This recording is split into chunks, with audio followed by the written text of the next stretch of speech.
दुई दिन धरी वर्षा परे आज कोहला पाग जारी रही शीत। सुंदरगढ़ जिला बणाई अंचल में दुई दिन है लघुचाप वर्षा जारी रही बेले आज अल्प वर्षा होउछि। रास्ताघाट में अल्प लोक जावासवा करुछंती। मेघुआ पाग बंद हेबा परे शीत बढ़िबो बोली अनुमान करा जाउछि। मेघुआ पाग रही दुई दिन धरी हल्का वर्षा हेबा परे आज कोहला पाग रही। सुंदरगढ़ जिला बणाई अंचल में दुई दिन है वर्षा जारी रही। आज अल्प वर्षा होउछि, हल्का वर्षा होउछि एवं रास्ता घाट में अल्प लोक जावासवा करुछंती। एई मेघुआ पाग बंद होला परे जाई शीत आहुरी बढ़िबो बोली अनुमान करा जाउछि। अधिक सूचना पे सत्यनारायण मिश्र बणाई रिपोर्टर जोड़ी होती सीधासलख। सत्यनारायण, दुई दिन धरी हल्का वर्षा होता, कोहला पाग मध्य जारी रही, शीतर केमती प्रभाव रही सेठारे? सुनीता, जदि देखा दुई दिन धरी लगाण वर्षा जहाँकि रही वर्षार थंडार परिवेश सृष्टि होता ता सहित आपन जो देखा भी कोहला पाग रही, लोक जावासवा रही। किंतु गोटे जिनस है चा दुकान भिड़ निश्चित भाव ये जारी रही।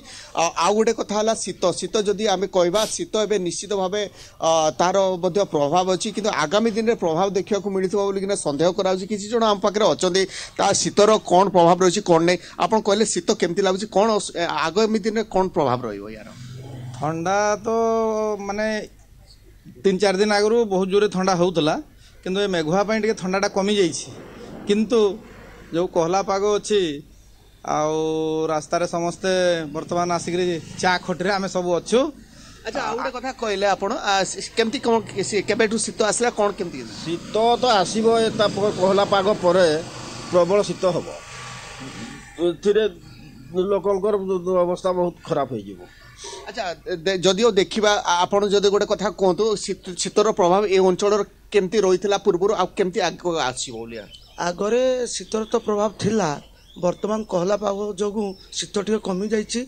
ना जो बणाई अंचल तो बण अंचल तार सब ठंडा एरिया।